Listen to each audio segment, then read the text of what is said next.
So I've been given the pleasure of presenting the last session here, wrap up. I have 3 slides, so don't worry, it'll be quick and painless, hopefully.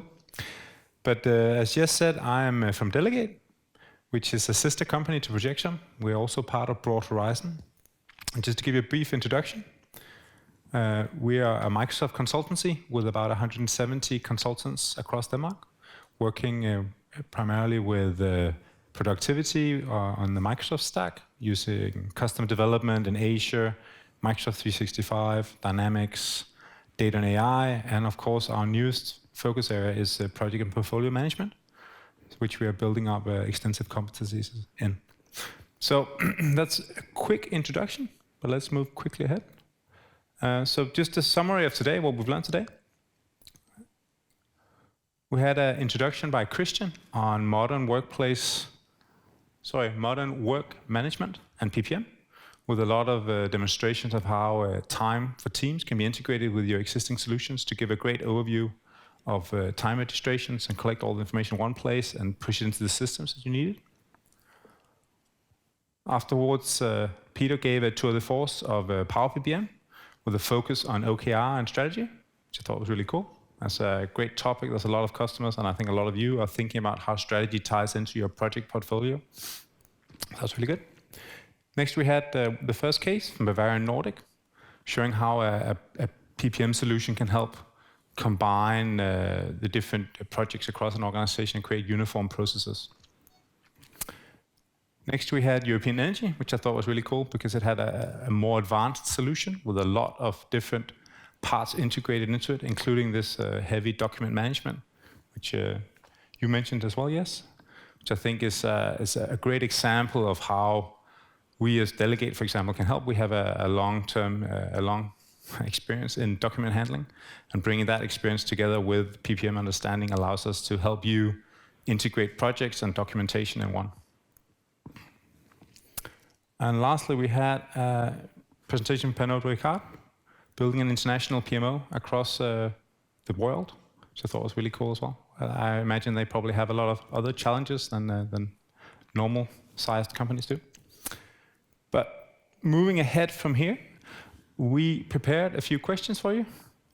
So if you could get out your favorite digital device, we'll be using Mentimeter to ask you a few questions. That's probably an animation here to get there. So if you go into menti.com and input this 8-digit code, we have 3 questions for you, and we'll share your responses here. The first one is, what was the most interesting topic today? You can add 1 to 3 words, and we'll add that to word cloud to sort of get an idea across the audience of what was cool. Secondly, we'd like to hear what your focus is for 2022. What's interesting for you. And lastly, we are open for questions in general. So if you have any questions you don't think were answered during the sessions today, or you'd like to ask to Peter or to me, then please post them, and we'll try to answer as many as we can manage. But I think we'll take 5 minutes or so just to get everybody to answer.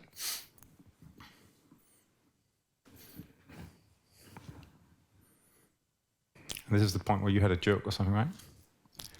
No? I will pick up my phone. Ah.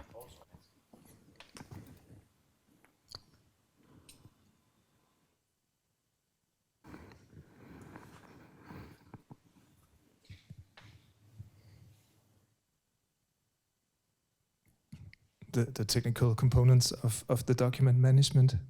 Can you brainstorm on that while people are multitasking? Sure. I'll wait till people are done answering though, I think.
it looks like everybody's getting Mentimeter to work, so that's good. And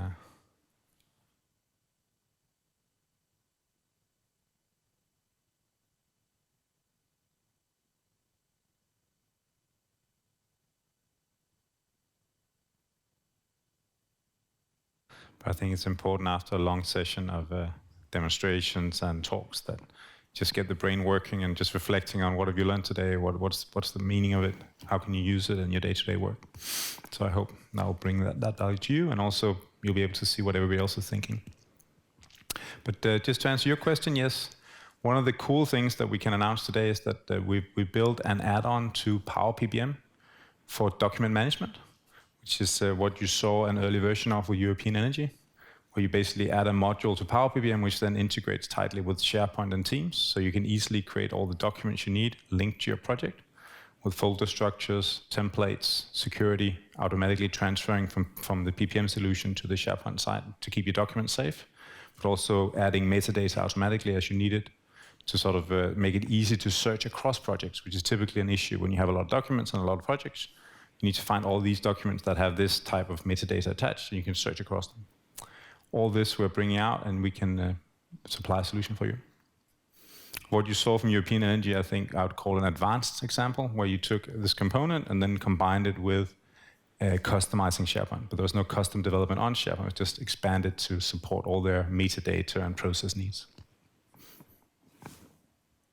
You're happy, yes? Excellent.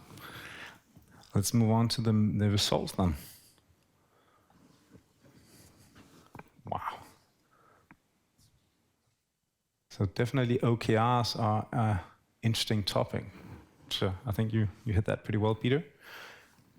PPM, Power PPM, flexibility, reporting, integration. That's interesting. I overheard someone during lunch talking about this, integrating the different solutions across. You had this end-to-end scenario. I'm assuming it's something related to that. Portfolio management as well. Cross-functional, speed of implementation. Anything you want to highlight, Peter? No, I'm just very happy with the top right one. No, I think having worked on OKR for quite a while, I think 12 months, and when I mentioned in March that this is the thing we're going to use, at that point in time we had things like OGSM, OGSIM, OKR, and probably 25 other frameworks, McKinsey Waves. There are so many out there. So I think I went with the simplest one, and that could have been, it could have gone left or right, and I'm happy to see that it's there in the middle. Because I think it is what is the missing ingredients, in my opinion, in terms of being agile and staying in control. And if there is no link to strategy, then what really is it all about? So I'm happy to see that the word strategy, OKR, and portfolios are sort of all over the place, because I do know that many of you are very agile, even running skilled agile to the extreme, to the full extent, but then there's still something that's sometimes missing. So that I'm happy to see primarily. I really like the two bottom ones, and just to having worked with you guys for about a year now, I must agree with happy customers and friendliness of a vendor. I think that's very cool. A compliment. Definitely. Let's move on to the next one. Is that okay? So in 2022, what was will be the most important for your organization? We have 3 ties for this: more data-driven decision making, getting the right data in place to make the right decisions, linking your strategy to your PPM work, and getting a grip on resources within your organization. I thought this actually ties into maybe some of the cool stuff that you're researching right now. Maybe some of the scenario stuff and the data-driven decision, where you can use your data collected across all your projects to sort of try out different strategies and see how that will map into actual works afterwards. Yeah. I think it's going to be mostly interesting around how we do portfolio management. If everyone is going for linking strategy to project work or work in general, initiatives or any other business cases, whether or not that is going to sort of go all in and also capture the agile world, that's something I'm looking forward to seeing, because it has been a battle, I think, The first time I did scaled agile was probably 5 years ago, while I was staying in the Netherlands for some months, where we set up an office down there. And I worked for ING, who was one of the leading scaled agile companies back then. Also Lego at that point in time. And both have sort of converted scaled agile into what they call WOW, or way of working. So it seems like there's this thing about that every time a new methodology comes out, we take the full book, we go all in, and then some months after or years after we learn something, we go back again and we build our own stuff. Then a new method comes out and we all go in and we get coaching around how to implement it, and we take a step back again. It's good for consulting, specifically. But it's also a little bit tricky being now a product vendor, having only been doing consulting in the past. So we have to keep up and sort of be 12 months ahead, which we can't do. When people ask us for a roadmap, where are we 12 months from now? It's like asking Microsoft. No one really knows, but they know the FTE commitment and therefore also how much fuel we have, but not necessarily where we are sort of steering. And I think we are in a position right now where we have, well, close to 50 partners, 100-something larger enterprise global companies using our tools, but it's still not so big so we can't talk to all. If we are lucky, a year from now, 2 years from now, maybe it's 1,000 or 500, looking at the pace right now. And then it's going to be even more tricky to sort of reach out. So we need this interaction like this, sort of just to explain to us what it is that you guys are focusing on. So it seems like more strategy off the shelf, more reporting, more snapshots, more predictability out of the box or out of the solution. And then the resource part seems to have been a top 3 for the last 18 years of my life. Same thing with benefit realization, which is always around. It's the thing that I was once in the project management board or society here in Denmark, where we had sort of 12,000 members. We still have, I think. And every year we asked, what are you struggling with? And it was always the benefit realization management. No matter how much effort you put behind it, it still was a struggle to get up and running. And then I think we're back to ownership and who's in charge of what and so on. And I think in the agile world, this benefit part is even more tricky. Can we at all ask an agile team to have evidence for what sort of value they bring to the table? Is it trust only? What does self-controlling teams actually mean? Will they fire themselves? Most likely not. So are someone controlling a self-controlling team? Yes. But how much can you then control? I think that whole dilemma is up for discussion. So I'm looking forward to seeing where that takes us. Yeah, but maybe the whole OKR angle can help with the benefit realization. Yes. To sort of tie together what you want to accomplish up front with what you want to maybe do a more lightweight version of benefit realization management. Yes, and also not to freestyle too much here, but also when in the past there was also this thing around business priorities and what are we working on, and we always heard, or I heard a lot, that management always had these pet projects that was going on. They weren't never really part of the funneling; they just happened. But actually, I don't think that anyone tried to disrupt the whole funneling of good ideas, but I think sometimes some people in upper management are closer to the key parts of a strategy. They know more around what goes on strategically, which is why they sometimes allow for a sort of weird project to happen. So I think to get away from the C-level pet projects, we actually have to have a more transparent approach to linking work to strategy. Then I think it will go away. Until then, there will be some who know more than others, and therefore stuff will happen that it's not always clear to others why it's happening. That was just a little reflection there. Well, let's move on. If you have any to the last, see if there's any questions. Great feedback. Percentages. So we have 3 questions. How quickly can a company get up and running with Power PPM in a fairly default setup? So that's a very good question. Is it anonymous, or someone want to put a good question? Should I try to answer that? And then you can... Try and I can try. You can start. So now I've done it. I've actually done it 2-3 times now, so I think I'm in a good shape to answer. So basically, the Power PPM that you've seen a demonstration of from Peter and Christian is very standard. So getting that up and running is more or less, I'd say, a few hours installing it. Then you're up and running. Then, of course, you probably need to customize it a little bit, and I'd say maybe a week's work together with you to add some fields and design the processes a little bit and do some training and stuff and get some hands-on. I think then you're pretty much up and running. We often offer like a hackathon where we do it together. Some of your guys and some of our guys, and sit down and work through it together, ask you all the questions. So you basically get around what you need. And then for a slightly bigger project, we're talking maybe, I don't know, 200 hours, something like this, in a standard setup. But it depends on your requirements. You can start small. I think, yeah. Yeah, then there can be projects where the customer is so big that, for instance, with the Nordea, 6,500 users in Jira, need for a portfolio overview, time management, and resource management in one go. And we cannot start small because it's in their core requirement to have everything because they had it before. So again, there can be longer projects in that sense, to be fully transparent. To me, it's about if you are a project organization, as we've learned in school, I guess most of us somehow, that you have matrix, line, or functional, and then project organizations, true project organizations like European Energy, pointing at you.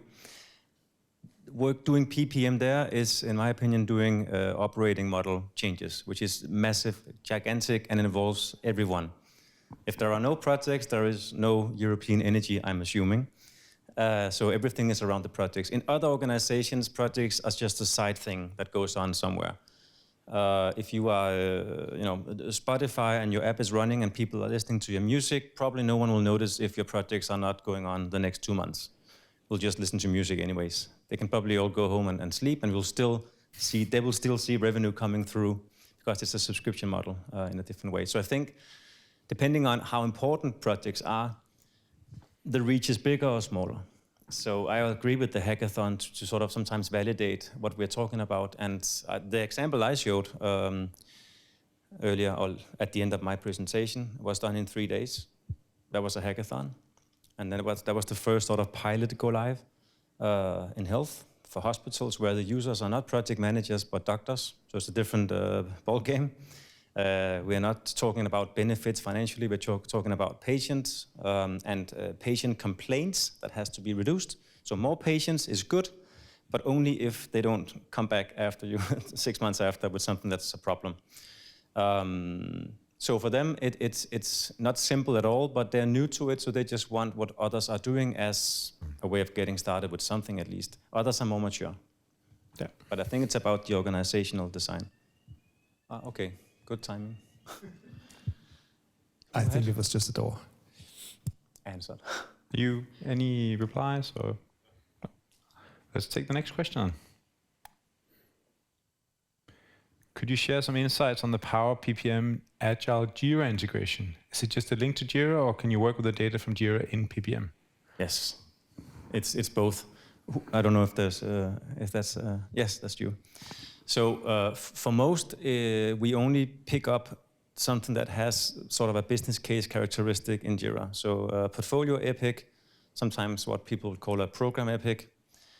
Very rarely a user story, but typically something that has start and finish state. So we take that and add that into Power PPM to inject it into the timeline.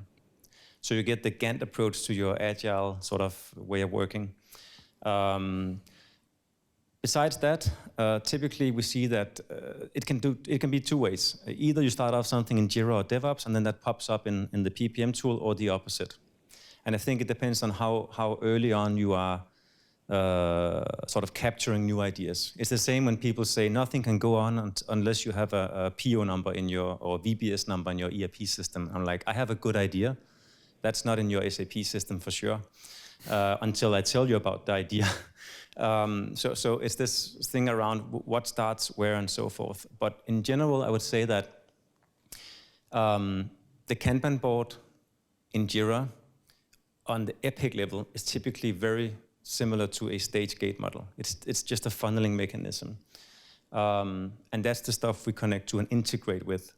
But if you want to deep dive from portfolio all the way through to tasks, features, or bugs, for instance, which you can do, that's a pure matter of having the same ID in Jira as you have in the PPM system, and then you have a Power BI report somewhere combining both worlds. But it's not an integration. It's just a link that allows you to go deep. So I think that's the most often example. So mostly around the epics, I would say. But it's not all who have a standard way of managing epics. That's the other problem.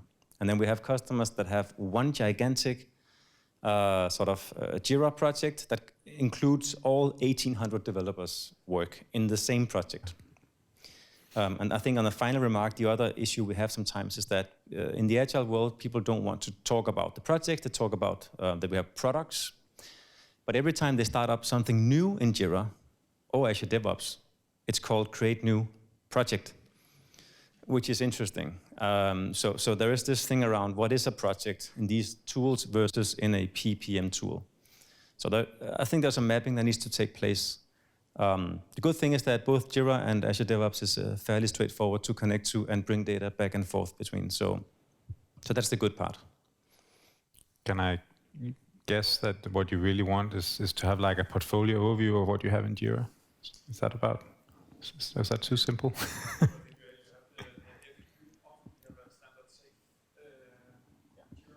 Yes.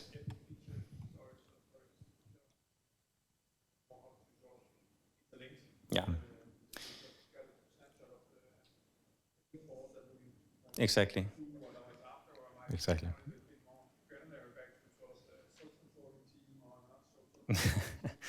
Yes, it's the roadmap perspective typically, and if it's safe, it's quite often that you have your strategy, then you have your product teams, you have release trains or release trains, and then product teams, and then some sort of strategy at the very top. And typically the release trains, I don't know, I'm not a Jira expert, by the way, but I know about Azure DevOps. And there, sort of the way you manage being a release train engineer, you would lack certain things in Jira or in Azure DevOps, in my opinion, when you are to communicate around your release train progress, for those who are into that. So quite often we need to actually include release trains within PPM to cover the whole perspective. And the link to strategy. Yes. Yes. Cool. A little side note. Today, as we were here simultaneously, there was an Azure DevOps community running in this building, and some of your colleagues may have attended. But we have a DevOps department, Agile lead, and a team of consultants who can go in and do an Agile assessment before even talking, tool. So that's part of what we do. It's the largest DevOps community in the Nordic region. And we then utilize to come in and do advisory hours on how to best do it before doing it. Do we have time for the last question? Yeah. Is Power PPM making use of Project Online or Project Desktop, or is it fully standalone? It's a great question. Good question. So the quick, easy answer is it's fully standalone. The longer answer is that if you want to combine them, it's connected. We have an add-in for the Project Desktop, yes. So if you have a complex VBS structure and you enjoy the algorithms behind project, unit times work equals duration, then you can continue to sort of use that logic.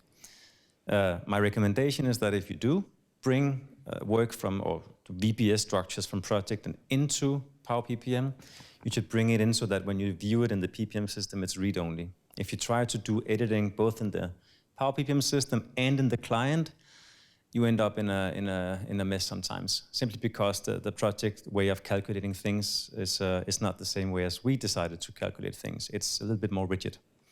So as you saw with Christian's demo, we do allow for you to have a negative in remaining work, because in my opinion, that's just reality.